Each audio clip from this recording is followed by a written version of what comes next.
Amazon brands are being hacked, and it might actually be a malicious actor inside of Amazon themselves. My name is Noah Wickham. I'm VP of Sales and Marketing here at My Amazon Guy, and I have spoken to several brand owners in the last 2 weeks regarding their brand registries being hacked. And we've done some investigation and found that it could potentially be someone inside of Amazon acting as a malicious actor to essentially hack these brands for a few different reasons that we're not exactly positive as to the reason why yet. So, what exactly is happening here? So, I've talked to essentially 2 different brands over the last week, both of which with very, very similar problems. The primary problem being that they lose their brand registry under Amazon's brand registry when they have had it for years now. They get no warning, they get no notification from Amazon, nothing, and all of a sudden their brand registry is gone just like that overnight. After doing some digging, they finally have gotten their brands back, and a couple of really weird things are coming about from this. I have some screenshots to share here, and we're gonna blur most of the details just so we're not doxing anyone and we don't cause any further issue here, but it's pretty dramatic to say the least. So there's a few similarities between both brands.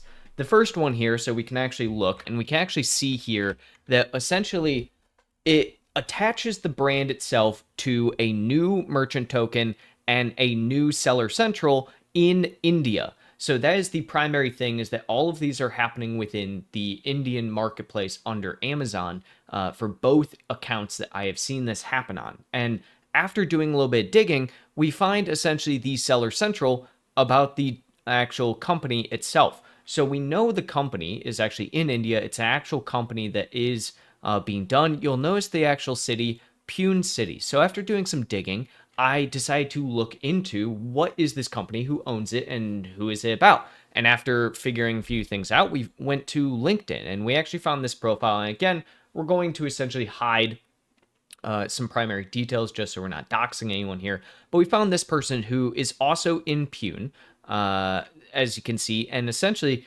this is their job of acting as essentially a capital marketer with inside the city. It's one of the things that's kind of interesting, seeing some of their actual work history and the fact that, yeah, this makes a lot of sense that they would be involved with a company like this. It's their entire job to essentially act as a intermediary for the company as a whole. But it gets a layer deeper than that. And so we started looking at a few things such as the user permissions that were granted once the brands had gotten back access. So that user permissions essentially goes to another person, and it's a just blank, or it's just a normal email with somebody's name within it. And that is where things get a little bit odder, because we started to find that person, and very similarly, that person is in Pune, the actual city there, and their entire job is being a social media intern for a company. And that company just so happens to be related and be a subsidiary of the initial company that we had done the research for and found the actual trademark and registration for. So both of these people are now linked to this company that the brand registry got access to. So this is very important to understand that all of these things are connected. It's not just random little bits. Now, you're probably sitting there wondering, how does Amazon actually come into play here? And that's where things get a little bit trickier. There was one account that actually received the user permission as the administrator rights owner of the brand registry. Now, the administrator rights owner of a brand registry essentially is the person that you actually transfer the full ownership over to. And that specific person email, we decided to start doing some lookups towards the email. And after doing lookups towards the email, we found this person as well. And the interesting part about this person who ended up getting the ownership is that this person actually works for AWS currently. So this person is working inside of AWS based on their email being shown both on their LinkedIn side, and also we found them on Instagram. And so essentially we're seeing that the email associated directly with who got this administrative rights ownership is also an email of somebody who is showing that they're actively working at Amazon AWS internally to Amazon. Now, of course, Seller Central and AWS are two very different companies. I want to make that distinction very clear here, in the sense that they do not operate in the same capacity. So this could still, in theory, be some kind of coincidence. It seems very odd and unlikely, though, that essentially a brand registry could just be hijacked like that, and it just so happens that the person who ends up getting administrative rights ownership also happens to be somebody who has been working for AWS for nearly a decade at this point in time. Now, it gets kind of odder within this because you're probably wondering, why do they even want it in the first place? Why would you want to take over brand registry and put it into a different market entirely for that brand registry and for that account? Well, we kind of looked at a couple of those things. So first and foremost, they started registering, and we have some of this covered up here. They started registering trademarks, word marks for India, specifically for the exact same brand, plus one other brand within that country. So essentially, they're adding new trademarks into this brand registry that they just took ownership over. For what purpose, you're probably wondering? Well, essentially, they started mass submitting under, again, that administrative rights owner, a bunch of copyright and trademark infringement claims across the board within India. So they are essentially utilizing this account. And you'll notice one thing for anyone who has ever submitted a counterfeit claim or a copyright claim on Amazon is that it is not a fast process. Normally speaking, when you submit a copyright or counterfeit claim, it takes a few days to be accepted. The part about this that is very interesting is that they submitted tens and dozens of different claims, and all of those claims were accepted immediately. So that's where things are getting a little bit odd comparatively to a normal circumstance, because the only way that you're going to essentially be getting a lot of these claims accepted immediately is either one, very obvious trademark infringement, or number two, you have somebody on the inside who can essentially automatically go through and accept these. That is the only way that this is potentially happening at the end of the day.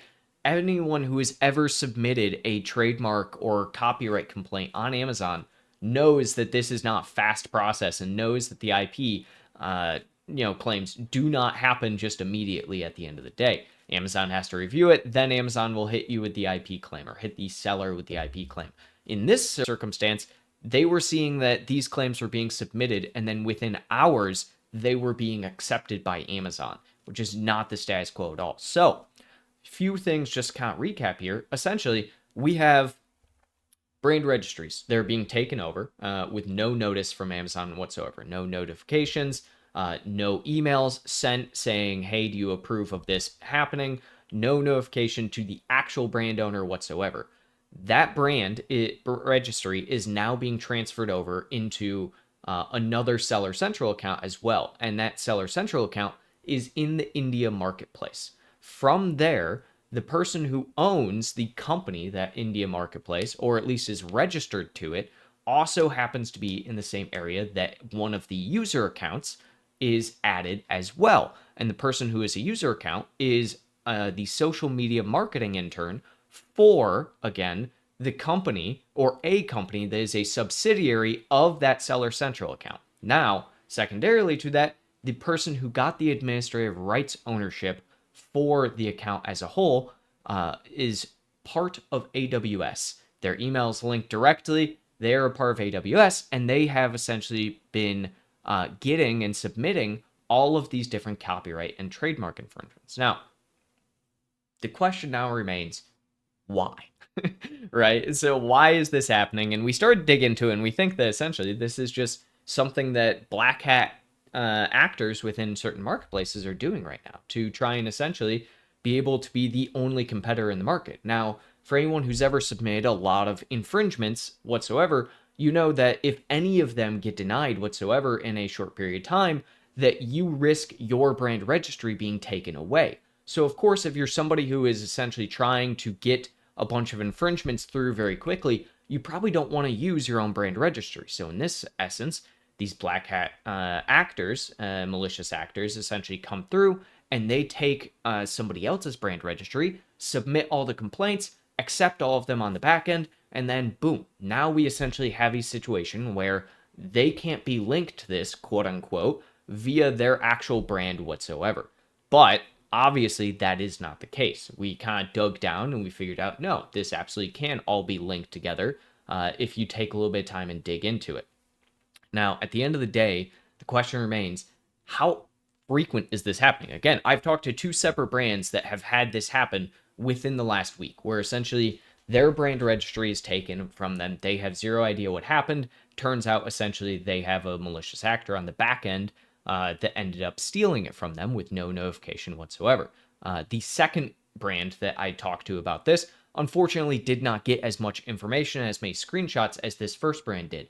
But it still stands to reason that is likely going to be a similar situation. Now, I've forwarded this information to a couple of different people on the Amazon team so far, have not heard anything back from them as far as looking into it, nor looking into to see exactly how this could be potentially happening. So I'm very interested to see what the outcome of this is. This, in my opinion, is a huge deal. This is one of those things where what is to say if there is people inside Amazon this point in time. Again, Amazon's a huge company with over 3 million employees. They can't possibly monitor and hope that every single employee is going to do the best thing that they possibly can.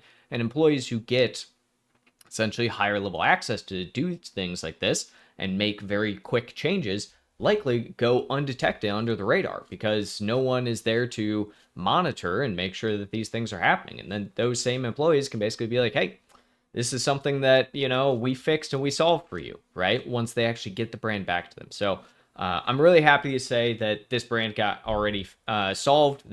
Both brands have been back to the seller at this point in time, and they are digging in to see if anything else happened here.